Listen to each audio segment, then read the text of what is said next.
Welcome, everyone. Thank you so much for joining us for this AMPO webinar. My name is Ellen Zaviska. I serve on the AMPO staff as our Transportation Planning Manager. We've got more folks rolling in. I'm going to keep an eye on the waiting room. But in the meantime, I will thank you so much for joining us. This is a webinar brought to us by our Safety Interest Group. That's one of our 7 interest groups here at AMPO, and those groups help us put together a series of webinars throughout the year. And this group, of course, is focused on safety-related topics. So I'm going to do one quick housekeeping slide, and then we'll get to it. Just to note that you are muted as you come into the webinar. Please ask you to please stay on mute while our speakers are doing their thing. However, you are more than welcome to drop your comments or your questions into the chat at any time. We do record the webinar and we use the transcript just for the purpose of putting together notes, and then we'll share the notes and the slides within a week or two on our membership platform. And our membership platform, if you're an AMPO member, also has a forum dedicated to safety. So really encourage you to post questions and things there anytime. And speaking of members, one of our speakers is with Sandag, a brand new AMPO member. So welcome, Sandag. We appreciate you joining. With that, I'll introduce our moderator. Normally, our moderators are members of our safety leadership team, but we had Cindy, who pulled this webinar together, wasn't able to be with us today because of a family issue. So Nicole Waldheim was gracious enough to join us as a moderator and also speaker.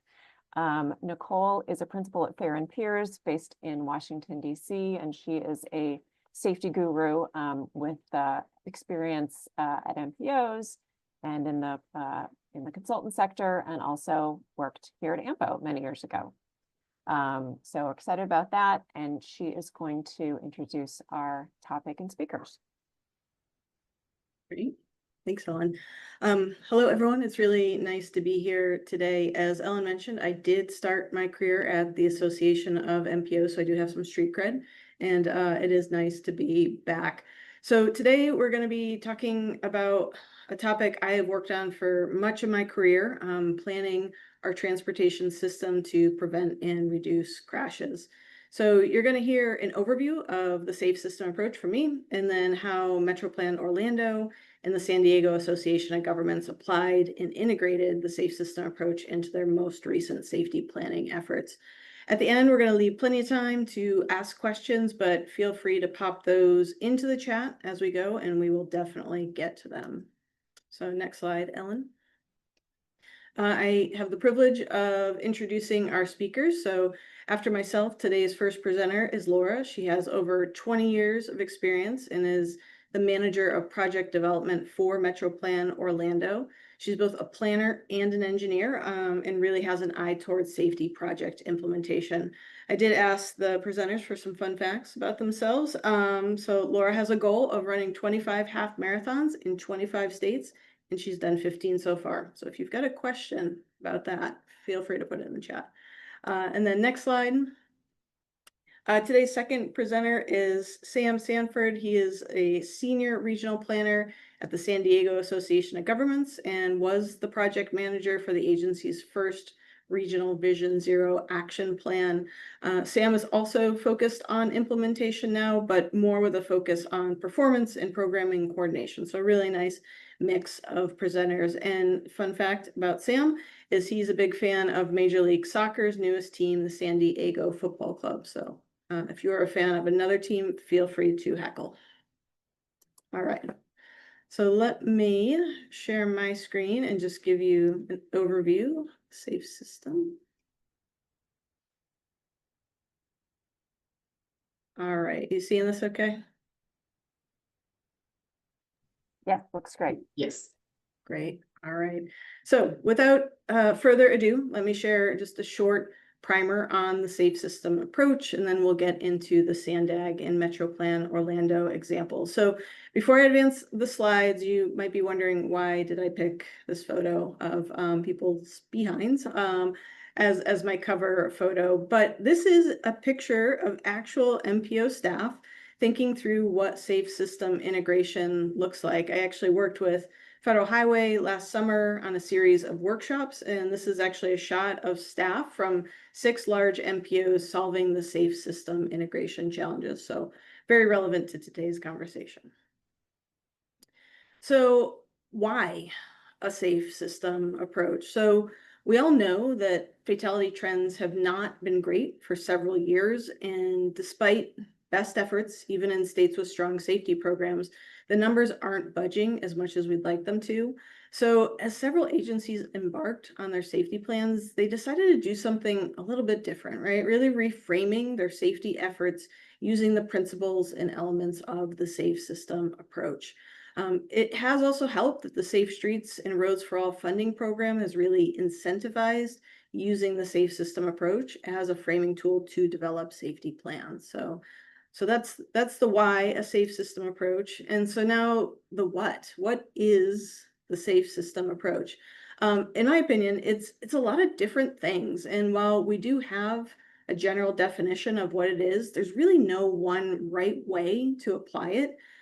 This slide itself shows just 3 of the different ways to think about the safe system approach. So I guess just some advice is, as you're going about using it, really think about what words, approaches, visuals really resonate and work with your stakeholders and elected officials and the public.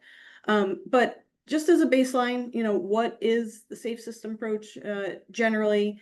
It really just provides us this holistic lens to be more comprehensive and intentional about addressing safety. So essentially, bottom line, it really focuses on, roadway fatalities and serious injuries are the priority. Designing roads, so if someone does make a mistake, they don't die as a result is a priority. Thinking about speed, so if a crash does occur, it's survivable is a priority of the safe system approach. Working together toward roadway solutions is a priority. Solving the problems of today's crashes, but also preventing future crashes is a big priority. And then also just being able to make improvements across a network and not just at one location is also a way to really define the safe system approach. So with that, just really quick overview, we do have a poll question that Ellen is going to pull up for us. Ellen, if you could do that. Sorry, go back to the poll question here. My slides jumped ahead. Yes, here we go. Please let me know if you're not seeing the poll question. This is about just, where your agency is at in terms of using the safe system approach. Give people 10 or 20 seconds to respond.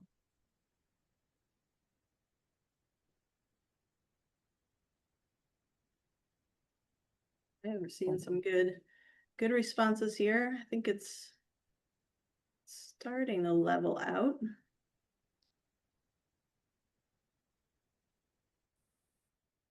Yeah, Ellen, if you wanted to end the poll. Sure. Great. So it does look like, again, has your agency begun using the safe system approach? It looks like over half of the respondents say yes, it is incorporated into some aspects of our work. With the second with no, but it's being discussed. So it does seem rather relevant on people's minds. And then one more poll question for you here is sorry, I think it's this one is has it been challenging to explain the safe system approach? So Ellen, if you could pull up that second question, and the responses are very, somewhat, or not at all. Because as I just showed on the slide previously, there's a lot of different ways to go about it.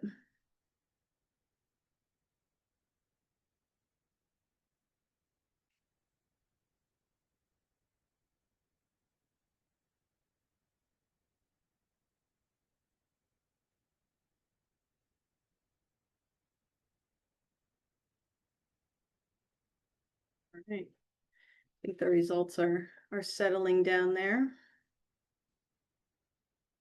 Yeah, we've got a few folks just popping in from the waiting room, so give them a few seconds where they can respond to the poll if they'd like to.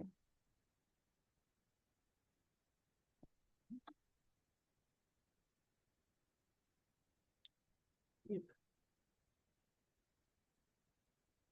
Okay. So for hang on, those one just response is joining, we have a poll question up of just how challenging has it been for you to explain the safe system approach? I just gave a little bit of a definition of it, but really reminding people that it is a choose your own adventure, choose what really works for you when it comes to the safe system approach. So yeah, Ellen, I think if you want to publish now, it looks like the over half of the people said, you know, it's somewhat challenging.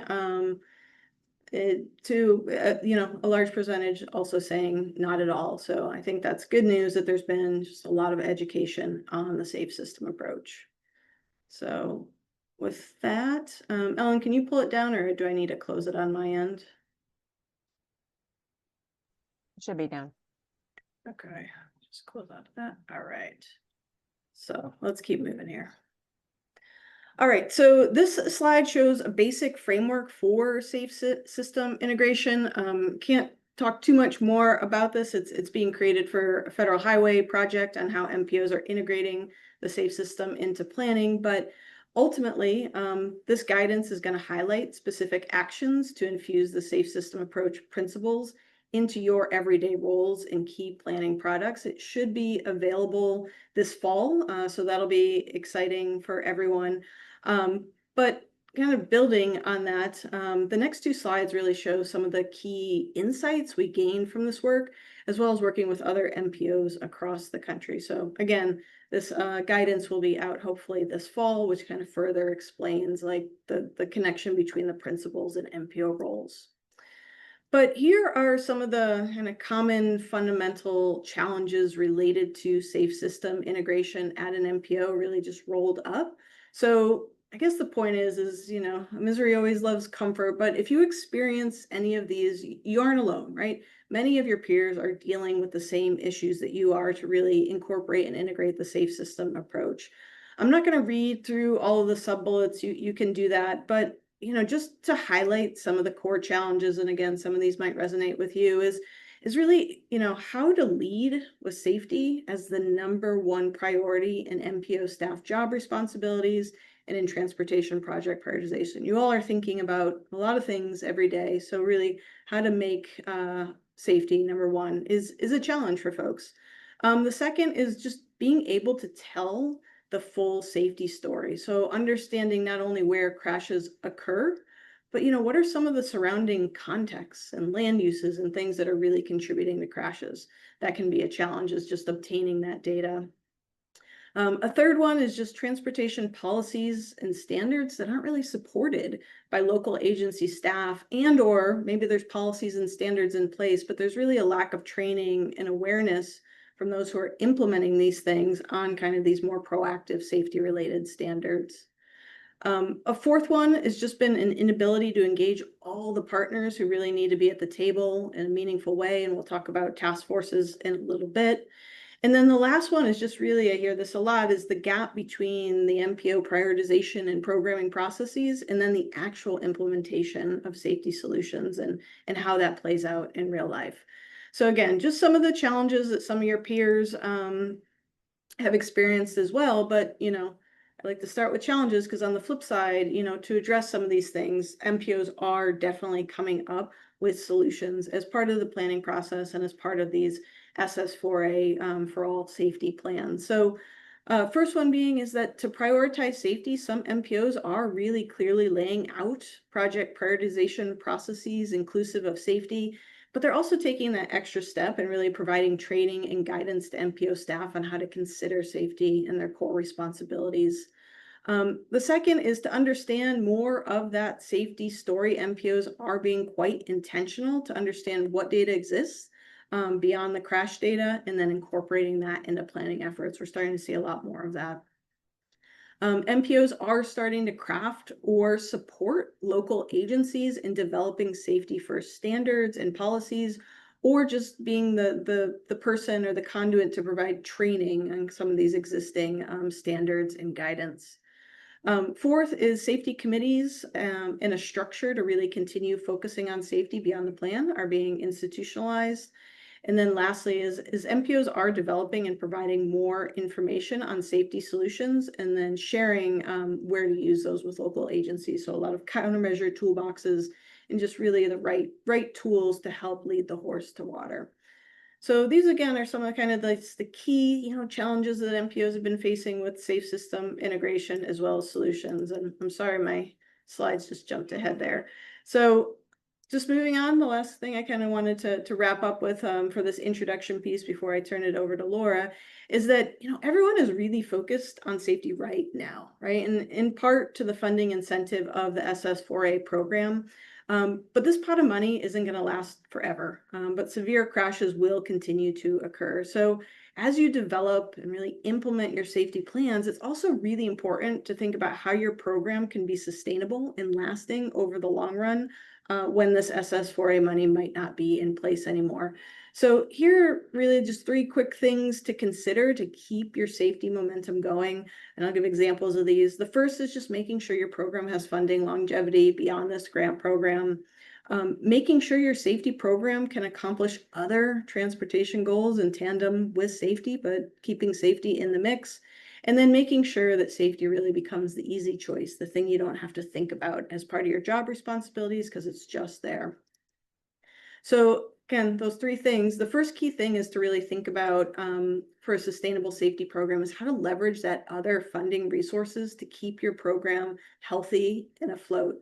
The image on the slide is from an MPO safety planning effort. It's just a snippet of a longer document, but they essentially identified the different transportation funding programs, but then how safety efforts could be funded in tandem with those. So considering any and all opportunities to fund safety, not just with the Highway Safety Improvement Program funding or SS4A, is really one opportunity to keep your program going. Second is I often hear about how hard it is to obtain public and elected official support for safety projects sometimes. Ultimately, mobility, especially traveling by car as quickly and efficiently as possible, can still rule interest in available funding, just depending on what part of the country you're in or what type of area you're in.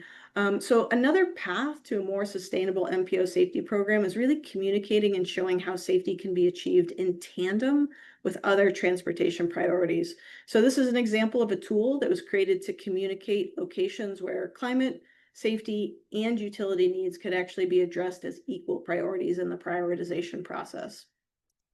And then lastly, this image is a framework assessment that our team is working on for an NCHRP project on institutionalizing safety in the transportation process. So we're using it to help agencies transition from just leading safety plans to really truly integrating safety into all of your job responsibilities and all that you do. So for those 12 strategies that you see listed there, tools are being developed to help MPOs and other agencies really get over that hump of once you've got this plan in place, how can you really continue to move the needle on severe crashes? So with that, that kind of concludes my primer on the safe system approach and just kind of keeping safety at the forefront of our minds beyond the SS4A program. And as you're listening to Laura and Sam, just something to think about, and you can ask us questions at the end, is just how are you integrating safety into your programs, projects, policies, both now and into the future. So let me stop sharing my screen and Laura, I will pass it over to you. All right, thank you, Nicole. Let me see if I can get my slides up here.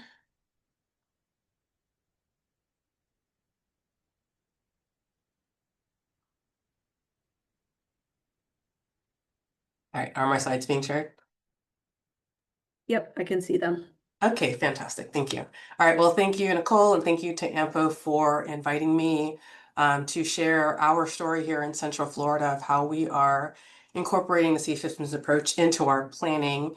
And here in Central Florida, that has really crystallized in our development of a number of Vision Zero safety action plans.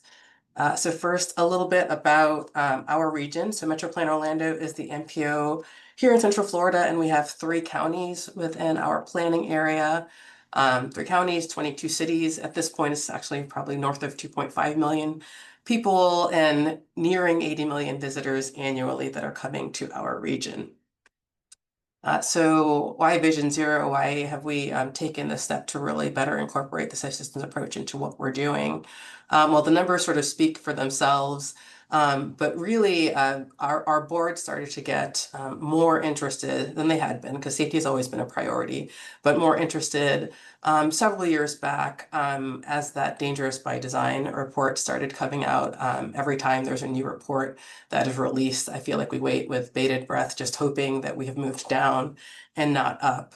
But in trying to meet our board priority to improve safety here in the region, the planning team did decide to pursue a Safe Streets and Roads for All grant back in fiscal year 22, which we were successful at winning. And what we ended up doing with that grant award was developing Vision Zero action plans for the entire region.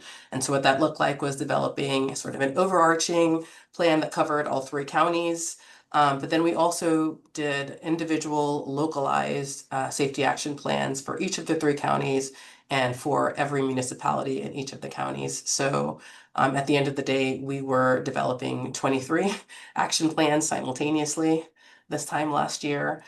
So on this slide, we have every city in the region listed except for City of Orlando. That is not because they did not participate. They were actually quite active on the regional plan, but they had an existing action plan when we started this effort. They're actually updating their plan right now, but they were involved. So our intent was really to take that holistic view that Nicole talked about of the region, to be able to look at where there are safety needs, to be able to prioritize some of those projects that could really move the needle for us, to be able to work some of those priority projects into our long-range planning, which I'll talk a little bit more about coming up. And then at the end of the day, to have adopted plans that would allow for our local agencies to be eligible for implementation funding if they wanted to pursue that through the Safe Streets and Roads for All program. So as you can imagine, this was very much a all hands on deck sort of effort. So every planner here at the MPO, there were 7 of us, was involved in this mission, managing one or more of those safety action plan developments. We also deployed, we have 5 GPCs that we have under contract. And so we sort of loaned those out to the various agencies to be able to develop these action plans. And then at the local level, each county and each municipality that participated did provide a local project manager to help us field sort of a guiding committee or working group to help develop the plan, to make sure that that expertise was there as we had our progress meetings, and to help make sure that there was a champion locally to move implementation of the plan forward once it was adopted. So at the regional level, we did convene a task force that was sort of the guiding body for development of our plan. You can see sort of the list of the different types of agencies and partners that were involved in that regional task force. And then we convened sort of similar types of bodies at the county level with the steering committees, and at the municipal level with our working groups, where at those levels, they didn't have quite this list of characters for their guiding committees, but there was always someone from PD, generally someone from emergency response, and then some others from other departments within those agencies that had a say, or maybe thought should have a say, in improving safety within those jurisdictions. So that was sort of our approach to stakeholder outreach. And then when it came to public outreach, our engagement was really aimed at collecting feedback from our Central Florida residents and visitors. And we did that through a variety of both in-person and online elements. We were going to a lot of pop-up events. We had some sort of traditional meetings. We spent a significant amount of time presenting to each of the city councils and commissions within the region, particularly when we were starting up this effort to really try and help our elected officials understand the importance of Vision Zero, why we were suggesting that they get on board with what some thought was sort of a crazy goal to get to 0 deaths and serious injuries within a certain time frame. But really getting them on board was important because once these plans are adopted, we're going to need those champions to make sure that they got implemented. Sort of a hallmark of some of our public outreach and also stakeholder outreach was the development of our Vision Zero hub site. Sort of the star of the site has been our regional data dashboard, which is shown on this slide has all of the sort of KSI information for the entire region, sortable by jurisdiction. We also have a page on this hub site where you can go to see the high injury networks for each jurisdiction.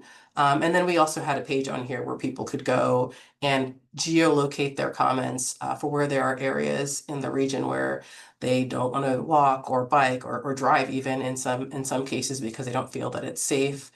There's also the opportunity to leave sort of a general comment, not necessarily geolocated, but those are really helpful because there are those areas in the region that may not light up from the crash data simply because people are not using, the modes of travel that they may want to use because they don't feel safe. So as you can imagine, when it came to doing the actual analysis, something that was really important to us was to have a sort of consistent framework for how we were developing our high injury network, how we were identifying some of our priority corridors. And so we ended up using sort of the same sort of process for developing those safety scores that went into identifying the high injury network. And at each geographic level within the region, we had 2 different high injury networks that we identified. One we called our sort of all roads high injury network, which included all roadways regardless of ownership, just to give a feel for where those really truly high crash, high KSI areas were within that geography. And then the second high injury network that we developed was one that only included those roadways that the local agencies owned and maintained and could make really decisions about how they wanted to prioritize projects moving forward. In terms of the project development process, we identified a number of projects in each action plan. Some of those were systemic improvements, things that could be deployed sort of at scale within the appropriate context, or others that could be made sort of something that's a standard scope element for all safety projects that have that sort of context. And then for the priority corridors, we looked at that high injury network within each geographical area and identified the top 30 corridors on the high injury network. And then for each of those, we identified potential countermeasures and some planned improvements that we thought could move the needle forward in terms of safety on those corridors. And I'll talk a little bit about how those priority projects are working into our long-range planning here in a minute. In service of trying to standardize how we were thinking about planning for each of the local action plans, we did develop these engineering and non-engineering countermeasure toolkits. These were really developed just as a way of making sure that each of our teams, as they were thinking through what were the countermeasures that they wanted to consider for their high priority corridors, that we were all sort of playing from the same hymn book. And these were really helpful as we move forward to make sure that everyone had a full slate of options to consider. Another element of our analysis was doing some policy benchmarking. We were really thankful for our local agency partners for bringing in some of those other departments, whether it was more like people more in the land use or zoning area, to talk about how land development code could be revised to better support safety goals, how there are other policy documents that an agency may have in place that needs to be rethought so that it can better support policy goals. A lot of the things that came out of the policy benchmarking, in particular at the regional level, ended up being some of those actions. So we had sort of our priority projects, and then we had the actions that were in the actual plan, and many of those came from the policy benchmarking. So at the end of all of that, we had an action plan at every geographic level. This happens to be the table of contents for the regional plan, but they all sort of included these same high level ideas, talking about what the need was for having a safety plan for whatever the geographic area was, talking a little bit about the crash trends within that jurisdiction, summarizing some of our outreach, and then really getting into the nitty-gritty of, okay, what are we recommending in terms of projects to move forward? What are we recommending in terms of our actions that we're going to move forward with? And then how are we going to monitor and implement them? So at the regional plan level, we ended up having 34 actions And the way that we approached those in terms of making sure that they were really reflective of the goals of the safe system approach, we divided them into 3 buckets at the regional level that were in keeping with sort of the core elements of Vision Zero. So the leadership and commitment, data transparency and accountability, pardon me, and then safer roads and safe speeds. But then within each of those buckets, there were a number of actions. And for each action, we were able to identify, okay, which of the safe system approach elements, which of the 5 parts of that wheel are represented through those actions. And then at the county and local level, we actually took a slightly different approach. This one's showing our actions for Seminole County's plan, where we actually, the buckets that we ended up using for these plans were right in keeping with the safe systems approach. And we really thought through, okay, for each of these 5 parts of the wheel, what are some actions that we can pursue moving forward to move that needle in the right direction on safety? So let's see, in September of last year, we approved our regional plan, and by the end of last year, 21 of the 22 local plans had been approved, so we're really happy about that. And that means that now the region is basically in the, okay, now it's time to implement a portion of things. So at the regional level, some of the things that we're working on include wrapping up some demonstration activities. These were actually activities included in our grant agreement for our initial grant that we won back in fiscal 22. And so up in our northern county, we're doing a demonstration that's using video-based AI machine learning to look at 15 intersections on the high injury network to look for near miss incidents. Here in Orange County, where the city of Orlando is, sort of our middle county, we've been developing a middle school-based bike safety outreach program that it's sort of a bike in a box, we're calling it, that will be deployable to middle schools throughout the region once we're complete with that. And then down in Osceola County, in our southern county, we've been looking at doing some sort of context sensitive evaluations of crossing treatments. So all of that information is going to get rolled back into our regional plan when we do our next update. And then we've been very busy pursuing many of our year 1 and year 2 actions.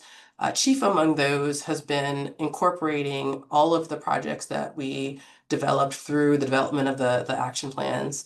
I think there were something on the order of 340 projects that came out of those action plans that we have now incorporated, or I should say in the progress of incorporating into our long range plan. It's not adopted yet. But so those projects have been added to our needs list, and we're in the process now of prioritizing that list. We made some updates to our prioritization rubric to better reflect some of our safety goals and how we've been doing our analysis through the plans.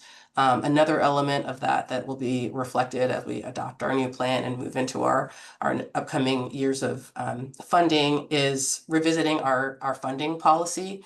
There are a number of project types that we fund annually, and we have sort of buckets that we fund with our MPO controlled dollars. In the past, that has included sort of TSMO, bike ped, complete streets, and now we're talking about adding a safety specific category to that. So more to come on that. We've also been continuing to meet with our Vision Zero task force quarterly. As I mentioned, that was the guiding body that we used to help us with development of the regional plan. And now that plan's adopted and most of the other plans are adopted, those quarterly meetings give us a chance to, first of all, report out on what we're doing at the regional level, where we are with each of our actions, making sure that they're still supportive of the needs of our local partners. And then those meetings also give us a chance to check in with our local partners for us all really to share best practices, to talk about sort of what's not working, what we may be struggling with. But that has really been a powerful tool to keep us moving in the right direction and make sure everyone's focused on making sure that we continue to incorporate the safe systems approach into what we're doing on a daily basis. Another element that we have continued that was a part of our outreach during the development of the plan is our Vision Zero safety speaker series that we put on quarterly, and we've been able to bring in experts from throughout the state, really throughout the nation, to talk about various topics in the safety space, and it's really been a value add for planners and transportation professionals here in the region and beyond. And if you're interested at all, I've included the link to our YouTube channel that we've had recordings of all our past speaker series webinars. Another element that we recently wrapped up is another piece of guidance, a quick build guide. I'm sure like many others on the call, funds are tight here, and we found that the quick build projects can be a way to really accelerate project delivery, to try out different types of materials, to try out projects and see how they're working, see if the design needs to be tweaked or the materials need to be rethought before that permanent improvement is put in. And so the quick build guide is really helpful for anyone that's looking to either implement a quick build project or maybe to design a broader quick build program. So that's available on our website. And then moving forward, we did apply for a supplemental planning grant last fiscal year, and we were successful. We found out in November that we had been awarded another grant. That grant is currently on hold. We're hoping that those funds unfreeze soon. What we're planning to do with that funding is to really continue a lot of our safety-focused outreach. We developed a kids' safety activity book that's been a hallmark of a lot of our outreach, not just for our Vision Zero planning, but for just all of our outreach across the MPO activities. We'll be doing some additional videos, and we've been doing safety moments at each of our board and advisory committee meetings, and now we're starting to package up some of that content because we've heard from our local partners that they'd like to be able to shoot it out on their social media and really just get that messaging out across as many channels as we can. So be supporting that with the grant. We'll be updating some of our crash data and analytics and trends. We have 2 new years of crash data that's available, so we'll be working that in and updating that hub site that I showed earlier.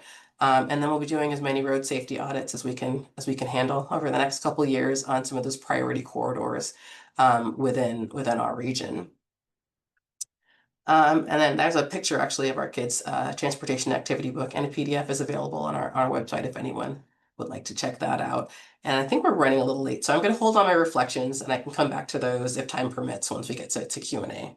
But with that, I'm going to go ahead and turn it over to Sam, I think. Thanks, Laura. And while Sam is pulling up his slide, I just want to call your attention to there's 2 questions in the chat, just in the event we don't get time to ask them live, that are related to what you just spoke on. One is whether or not your actions in your action plan were just MPO designated, or for your partners and stakeholders too, if you could respond to that one.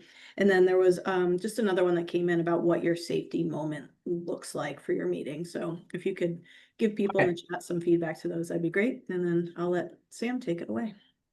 Okay, so quickly, so the actions within our regional action plan were things that could be accomplished at the MPO level. We left some of the things that were better suited for our municipalities or the counties to be housed within those plans. But we are all working together, and like I said, through the task force and through our other advisory committee coordination to working together to make sure we can help support implementation of those actions. And then for the safety moments, generally there is some sort of video, or sometimes we'll have a graphic. We've been doing the moments in coordination with FDOT and NHTSA. They have sort of a monthly cadence of different topics that they focus on. And for the most part, we focus on those same topics. Occasionally we'll mix it up if there's something specific to our region that we really want to highlight that month. But we'll have some sort of video. Sometimes it's an NHTSA video or an FDOT video that's already out there. But then one of our planners goes through our crash data and we'll pull out some sort of local, or regional, I should say, regional stats to also share. And then we also try and share some takeaways about, things you can do better as a driver, walker, bicyclist, whatever it may be, your mode of travel, what you can do to have a part in making safety a part of what we do here in the region. Thank you. Absolutely. All right. And Nicole, could you let me know if you can see my slides, please? I can see your slides. Wonderful, thank you. Once again, my name is Sam Sanford. I'm a senior regional planner at the San Diego Association of Governments, or SANDAG for short. And I was the project manager for the recently completed Regional Vision Zero Action Plan. This was the first region-wide safety plan that our MPO has undertaken.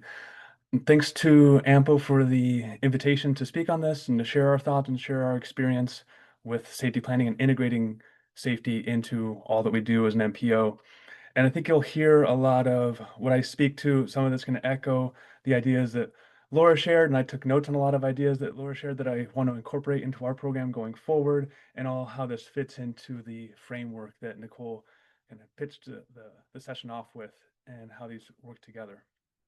So before I dive into the plan itself, just a little bit about SANDAG as the MPO. You know, we are doing all the MPO things for planning for this region of approximately 3.4 million people, 18 cities. We are a one county MPO, so we don't have the multi-county challenges, but we do have 17 tribal governments in 18 tribal areas and a very active international border with Mexico. And we have a significant population that actually crosses the border every day for going to work, going to school, and then several large military installations in the county as well.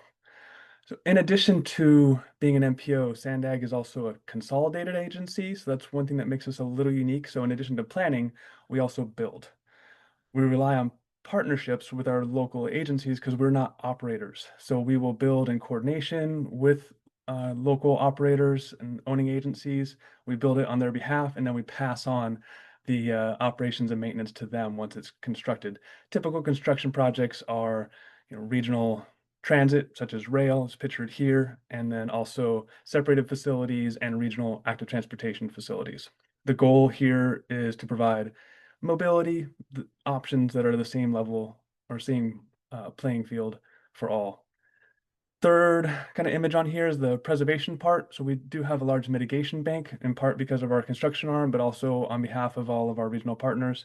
So to try and preserve our natural beauty within the county, and it's pictured in my backdrop here. The eastern 2/3 of the county is relatively rural, and then most of the denser pieces is along the coast. And then the last one on here is the provision of resources, whether that be funding, data, other programs. And one of our more popular ones that's new for this region is a youth opportunity pass, free transit for those 18 and under. Again, successful mobility requires more than just infrastructure. There's also these services that we provide. So we recently just got our next fiscal year budget finalized and passed. It has more than 200 projects, so we are staying plenty busy. And one of those projects is regional safety, which is purposefully broad title, but currently we're focused on implementing the adopted Vision Zero action plan, getting those actions off the ground and running. So I mentioned earlier, SANDAG is newer to the safety space. Oops. Just go back one there. It's newer safety space, with the exception of our capital team that's been constructing projects for better than a decade, and that's always been front and center for them. But when it comes to data analysis, planning, public engagement on safety, for a long time, SANDAG was deferring to local agencies, the owning agencies, to take on those responsibilities. That changed in 2022 when the board of directors passed a Vision Zero resolution, which really directed staff to develop the action plan that we just finalized in November of last year. There we go. So for that plan, it was actually 3 plans kind of in one, a little bit different model than the model Laura shared. We were also successful in winning a Safe Streets and Roads for All grant in the very first fiscal year that was offered. And we set up a model where we have a overarching regional safety plan. We're calling our Regional Vision Zero Action Plan. And then we were fortunate enough to join with a medium-sized city, the city of Vista, and then one of our smaller tribes, the La Jolla Band of Luiseno Indians.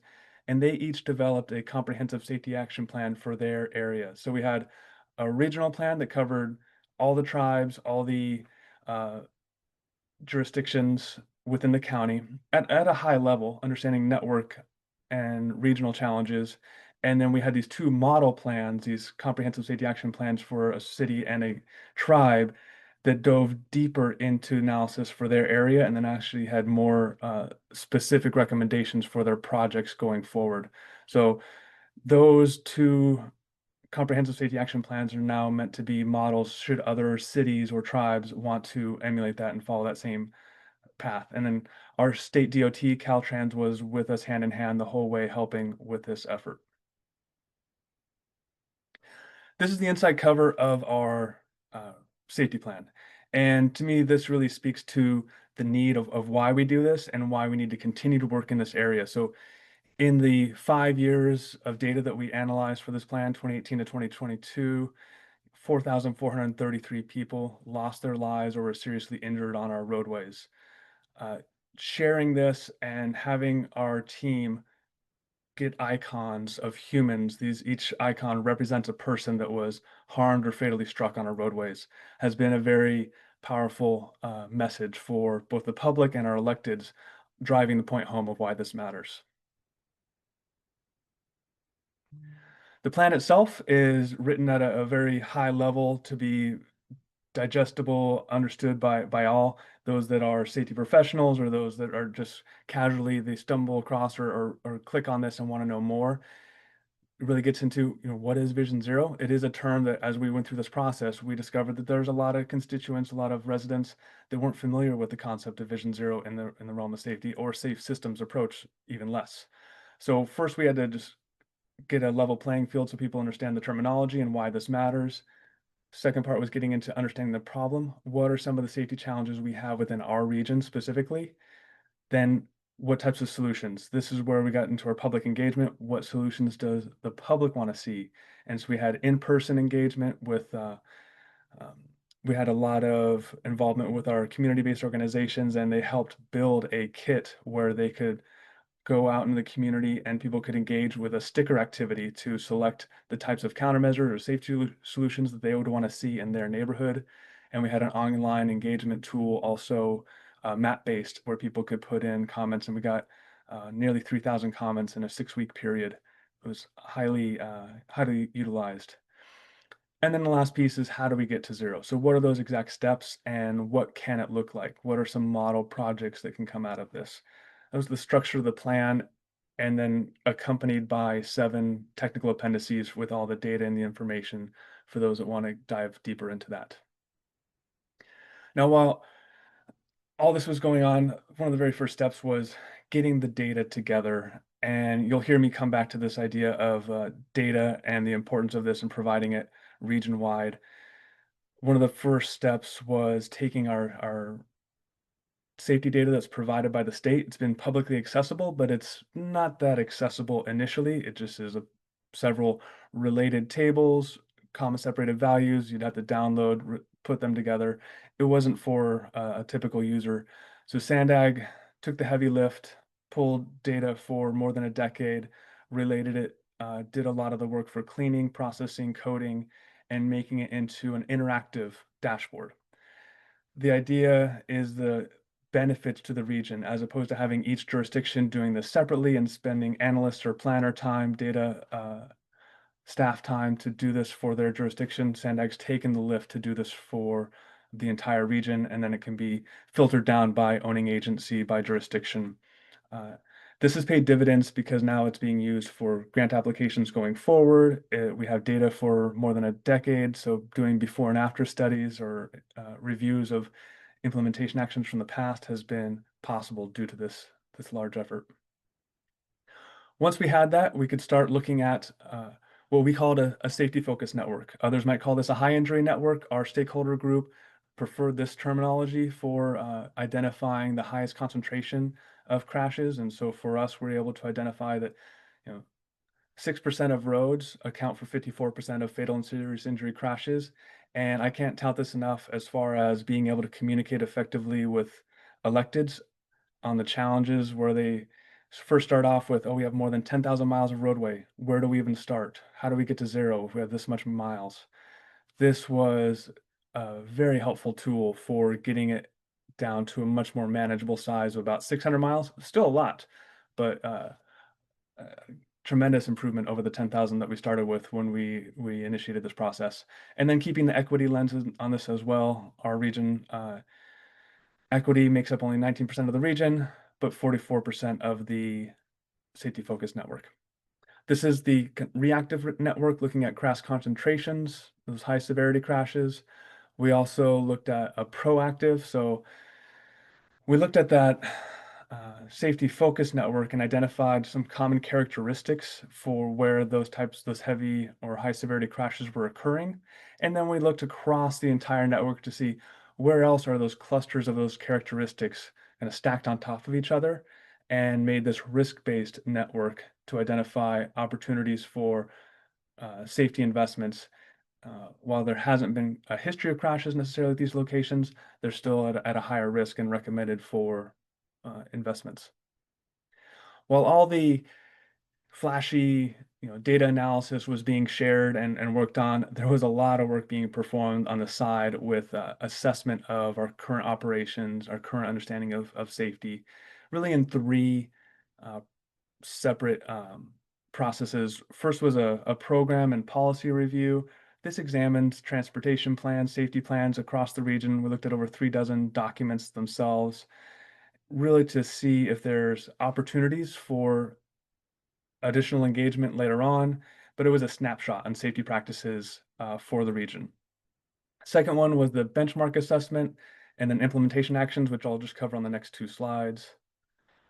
On the benchmarking side, we were really looking at successes, challenges, and opportunities. So similar to a SWOT analysis for SANDAG and existing safety efforts, and those in place by our local partners or owning agencies to determine which safety systems approaches are already institutionalized and which ones were those opportunities to invest a little bit more time and energy. So we have on the table on the bottom here kind of the 3 categories that we were looking to identify where activities would fall into.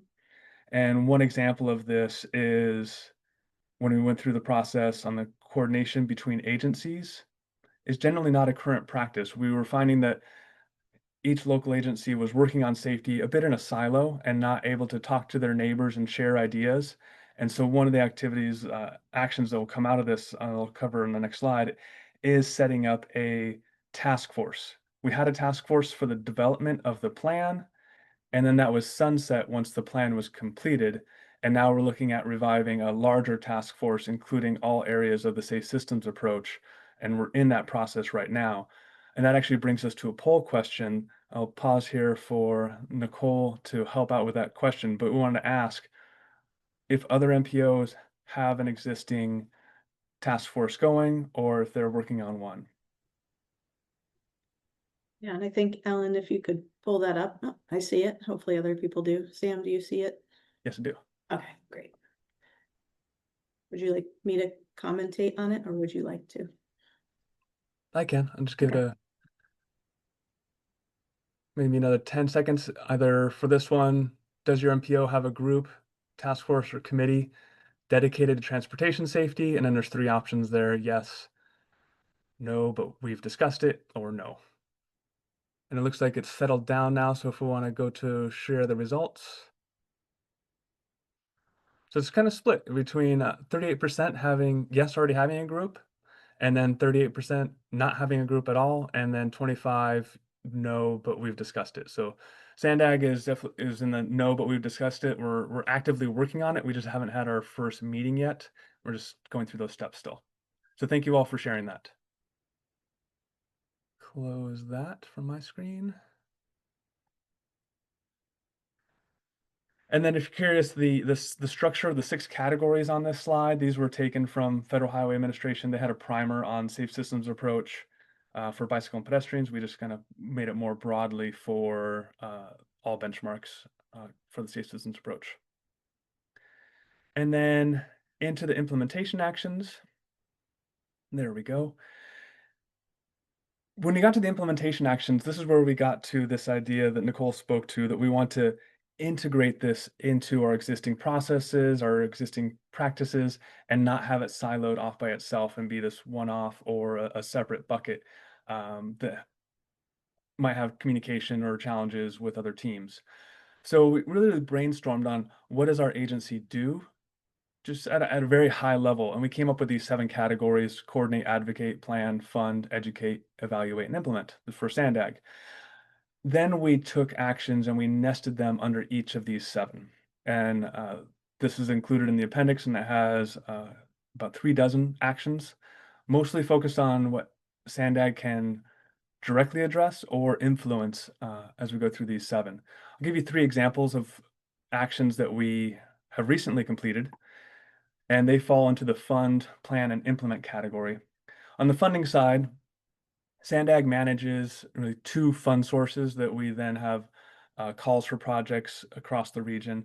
One of them is a regional call for active transportation program, and then the Smart Growth Incentive Program is the second one. And so we looked at the criteria for those two fund programs, and we updated them to better align with the Vision Zero Action Plan Safe Systems approach, looking for awarding more points for projects that had safety benefits near one of the two safety networks.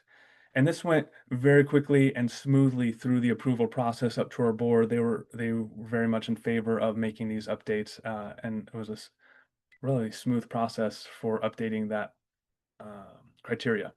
Second one on here is on the planning side, and this gets into the safe speeds. California had a recent change to its rules and regulations on setting speed, providing owning agencies more flexibility in setting speeds on a portion of their network, but there is a significant amount of analysis that had to be done. So SANDAG took on this analysis for all the jurisdictions that wanted it done. There were some jurisdictions that had already started the process. They carried on. And then we continued with our project team on finishing it for the rest of the region and provided that data to them. And then they're able to take the material to their city council, and they go through their processes to elect to reduce speed limits on up to 20% of their network. And then the last on this slide is on the implementation side. We heard from our task force in developing the plan that some agencies are able to identify projects and move forward with projects purely by crash data alone. If they have the crash data, they can take that to council, get approval to either use general funds or apply for a grant. Other agencies needed to know what the public was saying, either public recommendations, public support for the idea, and that was necessary in order to move items up to council and make those changes on their own facilities. So we developed a resource hub that the jurisdictions have access to that has all the data that was developed during the regional Vision Zero Action Plan development, and it has those two processes depending on what jurisdictions need. And then as they move through that kind of decision process, there's also tools for selecting countermeasures or safety solutions based on proven safety countermeasures and both infrastructure and non-infrastructure ideas. And then I'm going to cruise through the last ones because I just saw time here. Next steps is really getting our implementation tracking going through these major categories, and then leveraging the partners and the roles that we have both at SANDAG and our partner agencies. SANDAG focusing on policy, facilitation, and tech support, and then local agencies on leveraging tools, integrating safety into the projects and their local goals. That's it. Turn it back to Nicole. All right, thank you, Sam and Laura. That was awesome. I'm just going to ask both of you to pop your emails into the chat. There's a bunch of questions in there that I don't think we're going to get to in 3 minutes remaining. So I just wanted people to have access to you outside of this webinar. So that's great. There's a few questions. I wrote them all down thinking we'd have some time, and I was going to go through them. But I guess with the 2 minutes left, Sam and Laura, I think if you could just like leave people with, we've been through this process of integrating Safe System into our plans, and now we've got a mind toward implementation. What's like the one piece of advice or encouragement or thing that you would do different or offer up to people who are kind of just starting the process or even at the same point in the process as you? And it's rapid fire. You each only have 1 minute to kind of share your closing thoughts. Laura, I'll start with you. Okay. I could talk for a little much longer than 1 minute, but I would say probably the biggest thing that we would do differently and that we're continuing to try to do is have that coordination in particular with our state DOT. A lot of the roadways on our high injury networks were on the state system, and they are the final decision makers on what happens on their system. So I think they were involved as a part of our task force, but I think we would do even more coordination with them at the county and local levels to make sure those conversations were happening about what the priorities are for FDOT versus for the locals. Great, thanks. And Sam, your parting words of wisdom. On our side, I would say we would double down on the provision of data as much as possible to try and make it a level playing field. We have some very small jurisdictions and some small tribes that don't have the resources to do that kind of analysis. So I'd say do more of that. And then on the task force side, additional incorporation of our first responders, post-crash care. We had some, not as much as we wanted. And when we did get input from them, it was very moving, very insightful. And so looking back, hindsight is 2020. If we could have involved them even more, would have been an improvement. Thank you both. And Ellen, I'm going to turn it back over to you to close us out. Thank you so much, Nicole. Thank you for the great job moderating and also kicking off the presentation. Thank you so much to Laura and Sam for joining us as speakers, and very much appreciate all of you attending. We couldn't do this without all of you supporting us. I just dropped a survey in the chat. Feel free to take that, give us feedback, and I hope to see you very soon on another AMPO webinar. Take care, everyone.